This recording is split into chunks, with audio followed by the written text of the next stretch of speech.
ಸಿಎಂಗಷ್ಟೇ time ಕೊಟ್ಟ Rahul, ಡಿಕೆಗಿಲ್ಲ chance. Honey trap ಅಧ್ಯಕ್ಷಗಿರಿ ಬಗ್ಗೆ ರಾಹುಲ್ ಹೇಳಿದ್ದೇನು? ದಿಲ್ಲಿ ಅಂಗಳದಲ್ಲಿ ಇವತ್ತೇ ಎಲ್ಲವೂ ಫೈನಲ್ ಆಗುತ್ತಾ? ಇದುವೇ ಚದುರಂಗದ ಮೊದಲ ಸ್ಟೋರಿ. ದೆಹಲಿಯಲ್ಲಿ ಕೈ ಕಸರತ್ತು.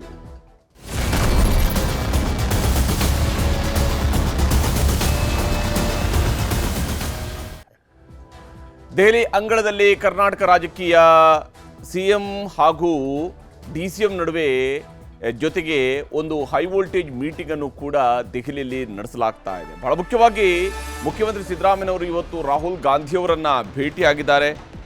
ಲೋಕಸಭೆಯ ಪ್ರತಿಪಕ್ಷ ನಾಯಕ ರಾಹುಲ್ ಗಾಂಧಿಯವರ ಜೊತೆಗೆ ವಿಸ್ತೃತವಾದಂಥ ಚರ್ಚೆ ನಡೆದಿದೆ. ಅದಾದ ನಂತರ ಮತ್ತೊಂದು ಸುತ್ತಿನ ಸಭೆಯೂ ಕೂಡ ನಡೀತಾ ಇದೆ. ಬೇಗುದಿ ಮನಸ್ತಾಪ ಗೊಂದಲಗಳಿಗೆ ತೆರೆ ಎಳೆಯುವಂತಹ ಕಸರತ್ತು ಇಲ್ಲಿ ನಡೆಯುತ್ತಾ ಅನ್ನುವಂತಹದ್ದು ಬಹಳ ಮುಖ್ಯವಾಗಿರ್ತಕ್ಕಂಥ ಅಂಶ. ರಾಜ್ಯ ರಾಜಕೀಯದ ವಿದ್ಯಮಾನಗಳ ಬಗ್ಗೆ ರಾಹುಲ್ ಗಾಂಧಿ ಅವರಿಗೆ ವಿವರವನ್ನ ಸಿದ್ದರಾಮಯ್ಯನವರು ಕೊಟ್ಟಿದ್ದಾರೆ. ತಮ್ಮ ಸರ್ಕಾರ ಏನು ಮಾಡಿದೆ, ಏನು ವಿಚಾರ, ಕಳೆದ 2 ತಿಂಗಳಿಂದ ತನಗೆ ದೆಹಲಿಗೆ ಬರೋದಕ್ಕೆ ಅಸಾಧ್ಯ ಆಗಿದ್ದ ಕಾರಣದಿಂದಾಗಿ ಆ 2 ತಿಂಗಳ ವರದಿಯನ್ನು ಜೊತೆಯಲ್ಲೇ ರಾಹುಲ್ ಗಾಂಧಿಗೆ ಒಪ್ಪಿಸುವಂತಹ ಕೆಲಸವನ್ನು ಮುಖ್ಯಮಂತ್ರಿ ಸಿದ್ದರಾಮಯ್ಯನವರು ಮಾಡಿದ್ದಾರೆ. ಸಿಎಂ ಮಾತುಗಳನ್ನು ಕೇಳಿರುವಂತಹ ರಾಹುಲ್ ಗಾಂಧಿಯವರು ಕೂಡ ಸಂಪುಟ ವಿಸ್ತರಣೆಯ ವಿಚಾರಗಳಿಗೆ ಸಂಬಂಧಪಟ್ಟ ಸಂಪುಟ ಪುನರ್ರಚನೆಯ ವಿಚಾರಗಳಿಗೆ ಸಂಬಂಧಪಟ್ಟಂತೆ ಕೂಡ ಪ್ರಸ್ತಾಪ ಮಾಡಿದ್ದಾರೆ ಅಂತ ಹೇಳಲಾಗ್ತಾ ಇದೆ. ಆದರೆ ವೇಣುಗೋಪಾಲ್ ಅವರ ಜೊತೆಗೆ ಮಾತನಾಡಿ ಬರ್ತೇನೆ ಅಂತೇಳಿ ಮುಖ್ಯಮಂತ್ರಿ ಸಿದ್ದರಾಮಯ್ಯನವರು ಕೂಡ ಹೇಳಿದಾರಂತೆ. ಹೀಗಾಗಿ ಸದ್ಯಕ್ಕೆ ಹೈಕಮಾಂಡ್ ಮಟ್ಟದಲ್ಲೂ ಕೂಡ ಸಂಪುಟ ಪುನರ್ರಚನೆ ವಿಚಾರ ಇರಬಹುದು, ಹಾಗೆಯೇ ಕೆಪಿಸಿಸಿ ಅಧ್ಯಕ್ಷ ಬದಲಾವಣೆಯ ವಿಚಾರ ಇರಬಹುದು, ಅಧಿಕಾರದ ಹಂಚಿಕೆಯ ವಿಚಾರದಲ್ಲಿ ಎಷ್ಟರ ಮಟ್ಟಿಗೆ ಚರ್ಚೆ ಈಗಲೇ ಆರಂಭ ಆಗುತ್ತೆ ಇಲ್ಲ ಅನ್ನೋದರ ಬಗ್ಗೆ ಇನ್ನೂ ಕೂಡ ಯಾವುದೇ ಕನ್ಫರ್ಮೇಷನ್ಸ್ ಇಲ್ಲ. ಯಾಕಂದರೆ ಒಂದು ಬಣದವರು ಹೇಳ್ತಾರೆ ಮುಖ್ಯಮಂತ್ರಿ ಬದಲಾವಣೆಯ ಬಗ್ಗೆಯೂ ಕೂಡ ಚರ್ಚೆ ಆಗ್ತಿದೆ ಅಂತ ಹೇಳ್ಕೊಂಡು, ಮತ್ತೊಂದು ಬಣದವರು ಹೇಳ್ತಾರೆ ಅಂಥದ್ದು ಪ್ರಸ್ತಾಪ ಆಗೋಕ್ಕೆ ಚಾನ್ಸೇ ಇಲ್ಲ ಅನ್ನುವಂತಹ ರೀತಿಯಲ್ಲೂ ಕೂಡ ಸದ್ಯಕ್ಕೆ ದೆಹಲಿ ಮಟ್ಟದಲ್ಲಿ ನಡೀತಾ ಇರುವಂತಹ ಕಾಂಗ್ರೆಸ್ನ ಬೆಳವಣಿಗೆಗಳು. ಹಾಗಾದರೆ ಇವತ್ತು ಏನೇನು ಚರ್ಚೆಗಳು ನಡೆಸಲಾಗಿದೆ, ಯಾವ ವಿಚಾರಗಳು ಮುನ್ನೆಲೆಗೆ ಬಂದಿದ್ದಾವೆ ಅನ್ನುವಂಥದ್ರ ಬಗ್ಗೆ ಇರುವಂಥ ಅಂಶಗಳನ್ನು ನಿಮ್ಗೆ ಒಂದೊಂದಾಗಿ ಹೇಳ್ತಾ ಹೋಗ್ತೀನಿ. ಮೀಟಿಂಗ್ನ ಅಜೆಂಡಾವನ್ನು ನೋಡ್ತಾ ಹೋದಾಗ ಮೊದಲನೇದು ಹನಿ ಟ್ರ್ಯಾಪ್ ವಿಚಾರ. ಯಾಕೆಂದರೆ ಇದು ಸರ್ಕಾರಕ್ಕೆ ಮುಜುಗರವನ್ನು ತಂದಿರತಕ್ಕಂಥ ಅಂಶ, ಪಕ್ಷಕ್ಕೆ ಮುಜುಗರವನ್ನು ತಂದಿರುವಂಥ ಅಂಶ. ರಾಷ್ಟ್ರ ಮಟ್ಟದಲ್ಲೂ ಕೂಡ ಇದರ ಬಗ್ಗೆ ಚರ್ಚೆ ಆಗ್ತಿದೆ. ಕಾಂಗ್ರೆಸ್ನವರನ್ನೇ ಹನಿ ಟ್ರ್ಯಾಪ್ ಮಾಡ್ಕೊಂತಿದ್ದಾರೆ ಅಂತ ಹೇಳಿ. ಇನ್ನು ಸಂಪುಟಕ್ಕೆ ಸರ್ಜರಿ ಮಾಡಬೇಕಾ ಬೇಡವಾ, ಈ ವಿಚಾರವೂ ಕೂಡ ಬಹಳ ಮುಖ್ಯವಾಗಿ ಚರ್ಚೆಯಲ್ಲಿ ಇರುವಂತಹ ವಿಚಾರ.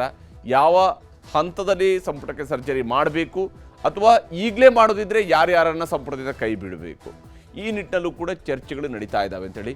ಇನ್ನು MLC ಚುನಾವಣೆ, ವಿಧಾನ ಪರಿಷತ್ನ 4 ಸ್ಥಾನಗಳಿಗೆ ನಡೀತಾ ಇರುವಂತಹ ಆಯ್ಕೆಗಳು, ಆ ಆಯ್ಕೆ ಪ್ರಕ್ರಿಯೆ ಹೇಗೆ ನಡಿಬೇಕು, ಯಾಕಂದರೆ ಅವನ್ನ ಕಾಂಗ್ರೆಸ್ಗೆ ಸಿಕ್ಕಿರುವಂಥ ಅವಕಾಶಗಳಾಗಿರೋದ್ರಿಂದಾಗಿ ಕಾಂಗ್ರೆಸ್ ಅದನ್ನು ಹೇಗೆ ಎದುರಿಸಬೇಕು ಮತ್ತು ಯಾವ ಹೆಸರುಗಳನ್ನು ಫೈಲ್ ಮಾಡ್ಕೊಳ್ಬೇಕು ಅಂತೇಳಿ. KPCC ಅಧ್ಯಕ್ಷ ಪಟ್ಟ ಅಂದರೆ ರಾಜ್ಯದಲ್ಲಿ ಪ್ರದೇಶ ಕಾಂಗ್ರೆಸ್ನ ಅಧ್ಯಕ್ಷರಾಗಿ DK ಶಿವಕುಮಾರ್ ಅವರು 5 ವರ್ಷಗಳನ್ನು ಕಂಪ್ಲೀಟ್ ಮಾಡಿದ್ದಾರೆ. ಈ ಸಂದರ್ಭದಲ್ಲಿ PCC ಅಧ್ಯಕ್ಷರ ಬದಲಾವಣೆ ಆಗಬೇಕು ಅನ್ನುವಂತಹ ಪಟ್ಟು ಸಿದ್ದರಾಮಯ್ಯನವರ ಬಣದಿಂದಲೂ ಇದೆ, ಕಾಂಗ್ರೆಸ್ನ ಬೇರೆ ಬೇರೆ ನಾಯಕರಿಂದಲೂ ಕೂಡ ಇಂಥದ್ದೊಂದು ಆಂತರಿಕ ಒತ್ತಡ ಇದ್ದೇ ಇದೆ. ಈ ನಿಟ್ಟಿನಲ್ಲೂ ಕೂಡ ಒಂದು ಚರ್ಚೆಗಳು ನಡೀತಾ ಇರುವಂಥದ್ದು. ಸ್ಥಳೀಯ ಸಂಸ್ಥೆ ಚುನಾವಣೆಗಳು, ZPTP ಎಲೆಕ್ಷನ್ನು, ಅದು ಯಾವಾಗ ಮಾಡಬಹುದು ಅನ್ನೋಂಥ ವಿಚಾರ ಮತ್ತು ಅದಕ್ಕೆ ಪಕ್ಷ ಹೇಗೆ ಸಿದ್ಧವಾಗಿದೆ, ಈ ವಿಚಾರಗಳ ಬಗ್ಗೆಯೂ ಕೂಡ ಇವತ್ತು ದೆಹಲಿಯಲ್ಲಿ ಹಿರಿಯ ನಾಯಕರುಗಳನ್ನು ಭೇಟಿಯಾದಂಥ ಸಂದರ್ಭದಲ್ಲಿ ಚರ್ಚೆಗಳು ನಡೆದಿದ್ದಾವೆ ಅಂತ ಹೇಳಿ. ಇಲ್ಲಿ ಹನಿ ಟ್ರ್ಯಾಪ್ ವಿಚಾರಕ್ಕೆ ಸಂಬಂಧಪಟ್ಟಂತೆ ನೋಡ್ತಾ ಹೋದಾಗ ದೇಶಾದ್ಯಂತ ಮುಜುಗರ ತಂದಿರತಕ್ಕಂಥ ಪ್ರಸಂಗ ಇದು. ಯಾಕಂದರೆ ಕಾಂಗ್ರೆಸ್ನವರನ್ನೇ, ಮಂತ್ರಿಮಂಡಲದ ಸದಸ್ಯರೇ, ಮಂತ್ರಿಯನ್ನ ಪ್ರಭಾವಿ ನಾಯಕರೇ ಟ್ರ್ಯಾಪ್ ಮಾಡಿದ್ದಾರೆ ಅನ್ನುವಂಥ ಆರೋಪ ಇರುವಂಥದ್ದು. CID ತನಿಖೆ ಬೆನ್ನಲ್ಲೇ ಹೈಕಮಾಂಡ್ನ ಅಂಗಳಕ್ಕೂ ಕೂಡ ಇದು ಹೋಗಿದೆ. CID ತನಿಖೆ ಒಂದು ಕಡೆಯಲ್ಲಿ ನಡೀತಾ ಇದೆ, ಅದು ಪ್ರಿಲಿಮಿನರಿ ಎನ್ಕ್ವೈರಿ. ಯಾಕಂದರೆ ಅಫಿಷಿಯಲ್ ಕಂಪ್ಲೇಂಟ್ ನೋಡಿ, ಇಷ್ಟು ದೊಡ್ಡದಾದಂತಹ ವಿಚಾರವನ್ನು ಪ್ರಸ್ತಾಪಿಸಿದಂತಹ ಮಂತ್ರಿಯೇ ಅಫಿಷಿಯಲ್ ಆಗಿ ಒಂದು ಕಂಪ್ಲೇಂಟ್ ಕೊಡೋದಕ್ಕೆ ಆಗಲಿಲ್ಲ. ಪ್ರಿಲಿಮಿನರಿ ಎನ್ಕ್ವೈರಿ ನಡೀತಾ ಇದೆ. ಹೀಗಾಗಿ ಇದು ಹೈಕಮಾಂಡ್ ಅಂಗಳಕ್ಕೂ ಕೂಡ ಹೋಗಿದೆ. ಮಹಾನಾಯಕನ ವಿರುದ್ಧ ದಿಲ್ಲಿಗೂ ಕೂಡ ದೂರು ಹೋಗಿದೆ ಅನ್ನುವಂತಹ ಮಾಹಿತಿಯು ಕೂಡ ಈ ವಿಚಾರದಲ್ಲಿ ಇರುವಂಥದ್ದು. ಟ್ರ್ಯಾಪ್ದಾರನ ವಿರುದ್ಧ ಸಿಟ್ಟಾಗಿದ್ದಾರೆ ಸೀನಿಯರ್ಸ್. ಯಾರು ಟ್ರ್ಯಾಪ್ ಮಾಡೋದಕ್ಕೆ ಹೊರಟಿದ್ದಾರೆ ಅಂತ ಹೇಳ್ಕೊಂಡು ಇವರು ಆಂತರಿಕವಾಗಿ ಹೇಳ್ಕೊಳ್ತಿದ್ದಾರಲ್ಲ ಅವರ ಬಗ್ಗೆ ಸೀನಿಯರ್ಸ್ ಸಿಟ್ಟಾಗಿದ್ದಾರೆ. DCM ಬರೋದಕ್ಕಿಂತ ಮುಂಚಿತವಾಗಿಯೇ CM ಸಿದ್ದರಾಮಯ್ಯನವರು ಒಂದು ಸುತ್ತಿನ ಸಭೆಯನ್ನು ದೆಹಲಿ ಮಟ್ಟದಲ್ಲಿ ನಾಯಕರ ಜೊತೆಗೆ, ರಾಷ್ಟ್ರ ನಾಯಕರ ಜೊತೆಗೆ ಮಾತನಾಡಿದ್ದಾರೆ. ಸಂಸದರು, MLC ಆಕಾಂಕ್ಷಿಗಳ ಜೊತೆಗೂ ಕೂಡ ಕರ್ನಾಟಕ ಭವನದಲ್ಲಿ ಅವರು ಸಭೆಯನ್ನು ಮಾಡಿದ್ದಾರೆ.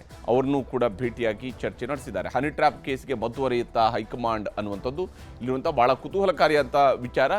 ಬಹುತೇಕ ಹೈಕಮಾಂಡ್ ಒಂದು ರೀತಿಯಾದಂತಹ ಮದ್ದರಿಯುವ ಕೆಲಸವನ್ನು ಮಾಡಿತ್ತು. ಅಫಿಷಿಯಲಿ ದೂರೇ ಸಲ್ಲಿಕೆ ಆಗದಂಗೆ ನೋಡಿಕೊಳ್ಳುವಂಥ ಕೆಲಸವನ್ನು ಕಾಂಗ್ರೆಸ್ ಹೈಕಮಾಂಡ್ ಅವರು ಮಾಡ್ಕೊಂಡಿದ್ದಾರೆ.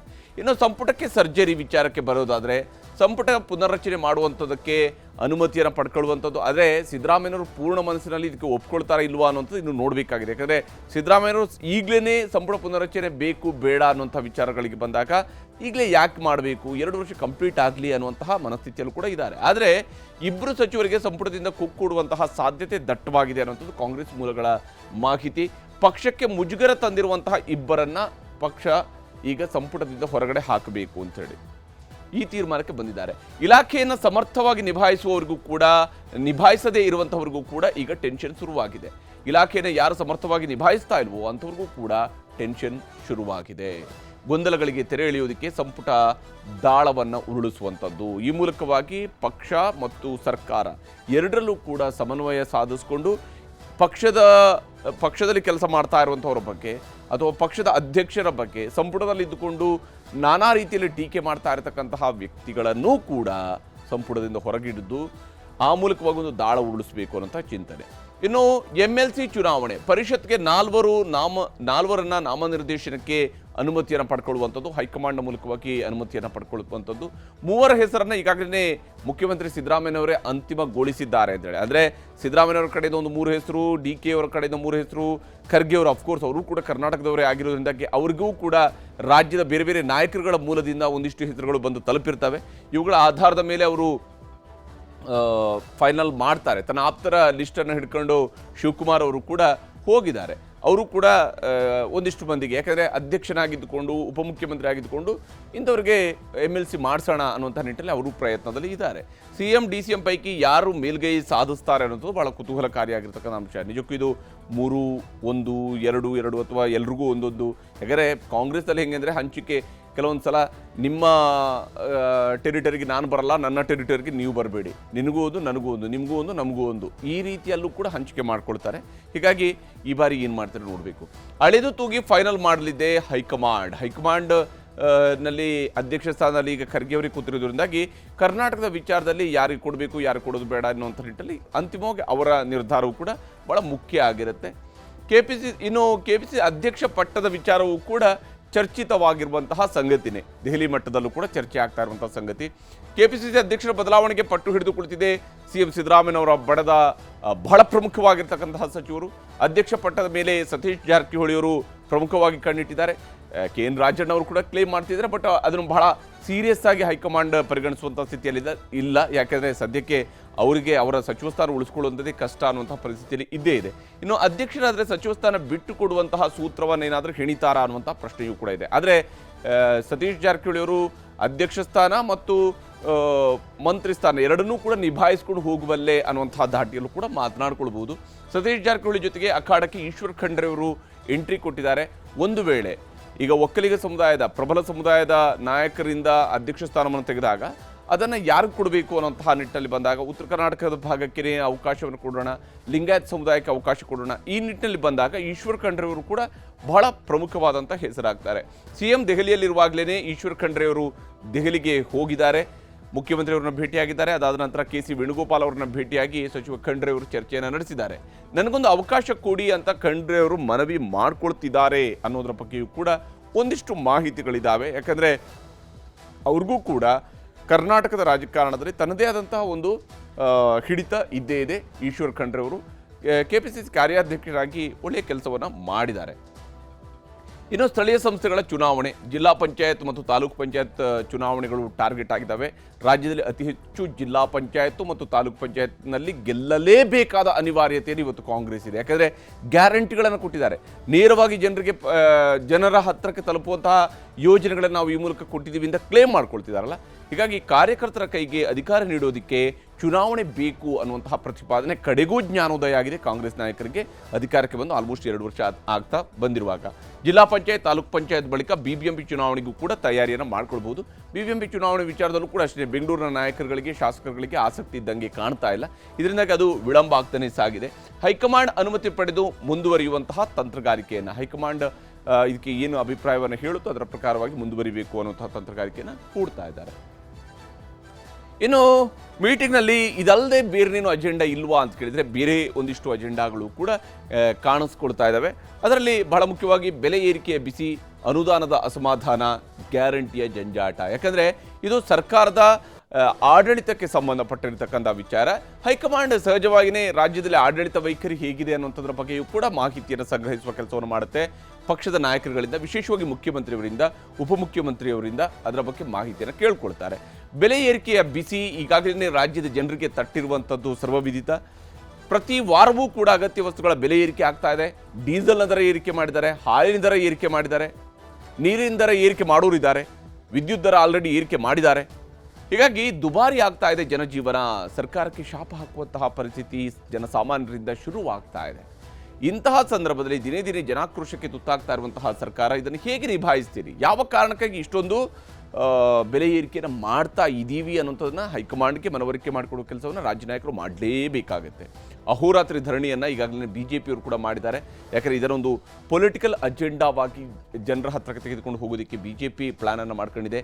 CM DCM ಬಳಿ ವಿವರಣೆಗೆ ಹೈಕಮಾಂಡ್ ಸೂಚನೆಯನ್ನು ಕೊಟ್ಟಿರುವಂಥದ್ದು. ಇವರು ಕೂಡ ವಿವರಣೆಯನ್ನು ಪಡ್ಕೊಳ್ತಾರೆ. ಏನು ವಿವರಣೆ ಕೊಡಿ, ಯಾವ ಕಾರಣಕ್ಕಾಗಿ ಇಷ್ಟೆಲ್ಲ ಮಾಡಬೇಕಾಗಿದೆ ಅಂತೇಳಿ. ಇನ್ನು ಅನುದಾನದ ಅಸಮಾಧಾನ, ಶಾಸಕರಲ್ಲಿರ್ತಕ್ಕಂಥ ಅಸಮಾಧಾನ, ಇದು ಕ್ಷೇತ್ರಗಳ ಅಭಿವೃದ್ಧಿಗೆ ಅನುದಾನದ ಕೊರತೆ ಇದೆ ಅನ್ನುವಂಥದ್ದು ಬಹಳ ಮುಖ್ಯವಾಗಿರ್ತಕ್ಕಂಥ ಅಂಶ. ಅನುದಾನವಿಲ್ಲದೆ ಕೆಲಸಗಳು ಆಗ್ತಿಲ್ಲ ಅನ್ನೋದರ ಬಗ್ಗೆ ಈಗಿನ ಕೂಗು ಕೂಡ ದೊಡ್ಡ ಮಟ್ಟದಲ್ಲಿದೆ. ಸರ್ಕಾರದ ವಿರುದ್ಧವೇ ಧ್ವನಿ ಎತ್ತುತ್ತಾ ಇದ್ದಾರೆ ಕೆಲವು ಶಾಸಕರು. ಕಾಂಗ್ರೆಸ್ ಸರ್ಕಾರದ ವಿರುದ್ಧನೇ ಧ್ವನಿ ಎತ್ತುತ್ತಾ ಇದ್ದಾರೆ. ತಮ್ಮದೇ ಸರ್ಕಾರದಲ್ಲಿ ತಮಗೆ ಅನ್ಯಾಯ ಅನ್ನುವಂತಹ ಕೊರಗು ಹಲವು ಶಾಸಕರನ್ನು ಕಾಡ್ತಾ ಇದೆ. ಇದು ಗ್ಯಾರಂಟಿಯ ಅಡ್ಡ ಪರಿಣಾಮಗಳು ಅಂತ ಕೂಡ ಇದನ್ನು ನಾವು ಕರೀಬಹುದು. ಇನ್ನು ಗ್ಯಾರಂಟಿ ಜಂಜಾಟ ವಿಚಾರಕ್ಕೆ ಬಂದಾಗ ವಿಳಂಬವಾಗ್ತಿರುವಂತಹ ಗ್ಯಾರಂಟಿಗಳ ಅನುಷ್ಠಾನದ ಬಗ್ಗೆಯೂ ಕೂಡ ಬಹಳ ಮುಖ್ಯವಾಗಿ ಇಲ್ಲಿ ಪರಿಗಣನೆಗೆ ತೆಗೆದುಕೊಳ್ಳಲಾಗುತ್ತೆ. ತಿಂಗಳಿಗೊಮ್ಮೆ ನೀಡಬೇಕಾಗಿದ್ದಂತಹ ಗೃಹಲಕ್ಷ್ಮಿ ಹಣ ವಿಳಂಬ ಆಗಿದೆ ಮತ್ತು ಅನ್ನಭಾಗ್ಯದ ದುಡ್ಡು ಬದಲು ಇದೀಗ ಅಕ್ಕಿಯನ್ನು ವಿತರಣೆ ಮಾಡ್ತಾ ಇರುವಂಥದ್ದು. ಎಲ್ಲ ಕಾರಣಕ್ಕಾಗಿ ಈ ವಿಚಾರದಲ್ಲೂ ಕೂಡ ಜನಕ್ಕೆ ತನ್ನದೇ ಆದಂಥ ಅಭಿಪ್ರಾಯಗಳಿದ್ದಾವೆ. ಯಾಕೆಂದರೆ DBT ಹಣವೇ ಉತ್ತಮ ಅನ್ನುವಂತಹ ಜನಾಭಿಪ್ರಾಯ ಸಾಮಾನ್ಯ ಜನರಲ್ಲಿದೆ. ಅಂದರೆ ಇಲ್ಲಿ ನೀವು ಹಣ ಕೊಡಿ ಅಕ್ಕಿಗಿಂತ ಅನ್ನುವಂಥ ಅಭಿಪ್ರಾಯ ಕೂಡ ಜನರಲ್ಲಿದೆ. ಈ ವಿಷಯಗಳನ್ನು ಇವತ್ತು ಚರ್ಚೆಗೆ ತರಲಾಗ್ತಾ ಇರುವಂಥದ್ದು. ಈ ಎಲ್ಲ ವಿಚಾರಗಳು ಕೂಡ ಹೈಕಮಾಂಡ್ ಮಟ್ಟದಲ್ಲೂ ಕೂಡ ಚರ್ಚೆಗೆ ಬರ್ತಾ ಇದ್ದಾವೆ. ಆದರೆ ಇದೆಲ್ಲ ಒಂದು ಭಾಗ. ಆದರೆ ಹೈಕಮಾಂಡ್ ಬಳಿಗೆ ಹೋದಾಗ ಮುಖ್ಯಮಂತ್ರಿಯವರ ಸ್ಟ್ರಾಟಜಿ, ರಣತಂತ್ರ, ಕಾರ್ಯತಂತ್ರ ಹೇಗಿದೆ ಅನ್ನೋಂಥದ್ದನ್ನು ನೋಡಬೇಕು. ಪೂರ್ಣಾವಧಿಗೆ ಮುಖ್ಯಮಂತ್ರಿಯಾಗಿ ಮುಂದುವರಿಲೇಬೇಕು, ಇದರಲ್ಲಿ ಯಾವುದೇ ರೀತಿಯಾದಂಥ ಅನುಮಾನಗಳಿಲ್ಲ. ಸಿದ್ದರಾಮಯ್ಯವರು ಬಯಸುವಂಥದ್ದು ಪೂರ್ಣ ಅವಧಿಯ ಅಧಿಕಾರ, 5 ವರ್ಷ ತಾನೇ ಮುಖ್ಯಮಂತ್ರಿಯಾಗಿ ಇರಬೇಕು ಅಂತ ಹೇಳಿ. ಆಪ್ತರಿಗೆ KPCC ಅಧ್ಯಕ್ಷ ಹುದ್ದೆಯನ್ನು ಕೊಡಿಸಬೇಕು. ಕೇವಲ ತಾನು ಮುಖ್ಯಮಂತ್ರಿಯಾಗಿ ಮುಂದುವರಿದು ಮಾತ್ರ ಅಲ್ಲ, ತನ್ನ ಆಪ್ತರಿಗೆ ಅಧ್ಯಕ್ಷ ಸ್ಥಾನವನ್ನು ಕೂಡ ಕೊಡಿಸಬೇಕು. ಆಪ್ತ ಸಚಿವರಾಗಿರುವಂತಹ ಸತೀಶ್ ಜಾರಕಿಹೊಳಿ ಅಥವಾ ಈಶ್ವರ್ ಖಂಡ್ರೆ ಪರವಾಗಿ ಬ್ಯಾಟಿಂಗನ್ನು ಮಾಡ್ತಾ ಇದ್ದಾರೆ. ಇವರಿಬ್ಬರಲ್ಲಿ ಯಾರನ್ನ ಬೇಕಿರೂ ಕೂಡ ನೀವು ಅಧ್ಯಕ್ಷರನ್ನಾಗಿ ಮಾಡಿ. ಆಪ್ತರನ್ನ ಸಚಿವ ಸ್ಥಾನದಲ್ಲಿ ಮುಂದುವರಿಸುವಂತಹ ಚರ್ಚೆಯೂ ಕೂಡ ಇದೇ ಸಂದರ್ಭದಲ್ಲಿ ಮುನ್ನೆಲೆಗೆ ಬರುತ್ತೆ. ಲೈಕ್ KN ರಾಜಣ್ಣನಂತವ್ರನ್ನ ಸಚಿವರಾಗಿ ಮುಂದುವರಿಸಬೇಕು ಅನ್ನುವಂತಹ ಅಭಿಪ್ರಾಯವನ್ನು ವ್ಯಕ್ತಪಡಿಸುವಂಥದ್ದು. CM ಬದಲಾವಣೆ ಬದಲು 3 DCM ಸ್ಥಾನಕ್ಕೆ ಪಟ್ಟು ಹಿಡಿದು ಕೂತ್ಕೊಳ್ಳುತ್ತದೆ. ಈ ಮೂಲಕವಾಗಿ CM ಬದಲಾವಣೆ ಬಗ್ಗೆ ಈ ಚರ್ಚೆಗೆ ಬರೋದು ಬೇಕಿಲ್ಲ ಅನ್ನುವಂತಹ ಧಾಟಿಯಲ್ಲೂ ಕೂಡ ಜಾತಿವಾರು ದಾಳ ಉರುಳಿಸಿ 3 DCM ಸ್ಥಾನವನ್ನು ಸೃಷ್ಟಿಸಬೇಕು ಅನ್ನುವಂತಹ ನಿಟ್ಟಿನಲ್ಲೂ ಕೂಡ ಚರ್ಚೆಗಳು ನಡೀತಾ ಇದ್ದಾವೆ ಸಿದ್ದರಾಮಯ್ಯನವರ ಕಡೆಯಿಂದ. ಆದರೆ ಉಪಮುಖ್ಯಮಂತ್ರಿಯವರು ಅಷ್ಟು ಸುಲಭವಾಗಿ ತಮ್ಮ ಪಟ್ಟನ್ನು ಸಡಿಲಿಸುವಂತಹ ವ್ಯಕ್ತಿ ಅಲ್ವೇ ಅಲ್ಲ. ಯಾಕಂದರೆ ಅವರ ನೇತೃತ್ವದಲ್ಲಿ ಸರ್ಕಾರ ಅಧಿಕಾರಕ್ಕೆ ಬಂದಿದೆ. ಕರ್ನಾಟಕದಲ್ಲಿ ಕಾಂಗ್ರೆಸ್ ಪಕ್ಷ ಸರ್ಕಾರವನ್ನು ರಚಿಸೋದಕ್ಕೆ ಸಾಧ್ಯ ಆಗಿರುವಂಥದ್ದಕ್ಕೆ ಬಹಳ ದೊಡ್ಡದಾದಂಥ ಕೊಡುಗೆ ಶಿವಕುಮಾರ್ ಅವ್ರದ್ದು ಕೂಡ ಇದ್ದೇ ಇದೆ. ಈ ಕಾರಣಕ್ಕಾಗಿ KPCC ಸ್ಥಾನ ಸದ್ಯಕ್ಕೆ ಬಿಟ್ಟುಕೊಡದೇ ಇರಬೇಕು, ಅದನ್ನು ಬಿಟ್ಟುಕೊಡೋದು ಬೇಡ. ಬಾಯಿ ಮಾತಲ್ಲಿ ಹೇಳ್ತಾರೆ 5 ವರ್ಷ ಆಯಿತು, ಬೇರೆಯವ್ರನ್ನ ಮಾಡ್ಕೊಳ್ಳಿ ಅನ್ನುವಂತಹ ಮಾತುಗಳನ್ನ ಹೇಳ್ಕೊಳ್ತಾರೆ. ಆದರೆ ವಾಸ್ತವ ಬೇರೆ ಇದ್ದೇ ಇರುತ್ತೆ. ರಾಜಕೀಯವಾಗಿ CM ಸ್ಥಾನ ಸಿಗೋವರೆಗೂ ಕೂಡ KPCC ಸ್ಥಾನ ತನ್ನಲ್ಲೇ ಇರಲಿ ಅನ್ನುವಂತಹ ಪಟ್ಟನ್ನು ಮುಂದುವರಿಸ್ತಾರೆ ಅವರು. ಯಾಕಂದರೆ ಒಮ್ಮೆ ಅಧ್ಯಕ್ಷ ಸ್ಥಾನ ಹೋಯಿತು ಅಂತ ಹೇಳಿದಾಗ ಇವರ ಕ್ಲೇಮ್ಗೆ ಮತ್ತಿನ್ನೊಂದಿಷ್ಟು ಬಲ ತಗ್ಗುವಂತಹ ಸಾಧ್ಯತೆ ಇದ್ದೇ ಇರುತ್ತೆ. ಅಧಿಕಾರ ಹಂಚಿಕೆ ಸೂತ್ರವನ್ನು ಪ್ರಸ್ತಾಪಿಸಿ ಲಾಬಿ ಮಾಡುವಂಥದ್ದು ಶಿವಕುಮಾರ್ ಅವರ ಕಡೆಯಿಂದ ನಡೆಯುವಂತಹ ಬಹಳ ಮುಖ್ಯವಾದಂತಹ ಒಂದು ಅಸ್ತ್ರ. ಈ ದಾಳ ಉರುಳ್ತಾ ಇದ್ದಂತೆಯೇ ಸಿದ್ದರಾಮಯ್ಯನವರ ಕಡೆಯಿಂದ ಏನು ಉತ್ತರಗಳು ಬರ್ತವೆ ಅನ್ನೋದನ್ನು ನೋಡಬೇಕಾಗುತ್ತೆ. ಯಾಕಂದರೆ ಹೈಕಮಾಂಡ್ ನಿರ್ಧಾರವನ್ನು ಕೈಗೊಂಡ್ರೆ ಅದಕ್ಕೆ ನಾನು ಬದ್ಧ ಅನ್ನುವಂಥ ಮಾತನ್ನು ಅನೇಕ ಸಂದರ್ಭಗಳಲ್ಲಿ ಸಿದ್ದರಾಮಯ್ಯನವರು ಹೇಳ್ಕೊಂಡಿದ್ದಾರೆ. 3 DCM ಸ್ಥಾನಕ್ಕೆ DK ಶಿವಕುಮಾರ್ ಅವರು ಪ್ರಬಲವಾದಂಥ ವಿರೋಧವನ್ನು ವ್ಯಕ್ತಪಡಿಸಿದ್ದಾರೆ. ಯಾವ ಕಾರಣಕ್ಕೂ ಕೂಡ 3 ಜನ ಉಪಮುಖ್ಯಮಂತ್ರಿಗಳು ಬೇಕಿಲ್ಲ ಅಂತ ಹೇಳ್ತಿದ್ದಾರೆ.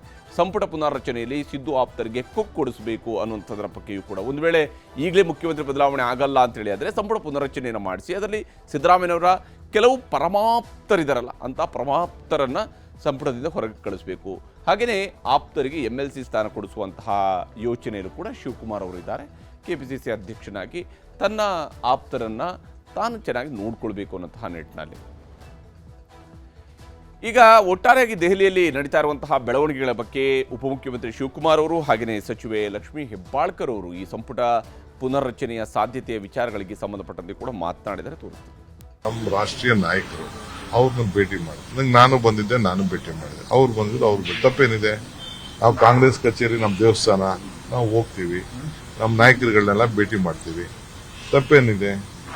ಪರಿಷತ್ ಸ್ಥಾನ ಖಂಡಿತ ಚರ್ಚೆ ಮಾಡಬೇಕು. ಇನ್ನು ಚರ್ಚೆ ಬಂದಿಲ್ಲ, ಬಂದಾಗ ಖಂಡಿತ ಮಾತಾಡ್ತೀವಿ.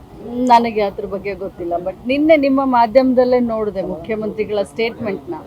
ಸದ್ಯಕ್ಕೆ ಇಲ್ಲ ಅಂತ ಹೇಳಿದ್ದಾರೆ.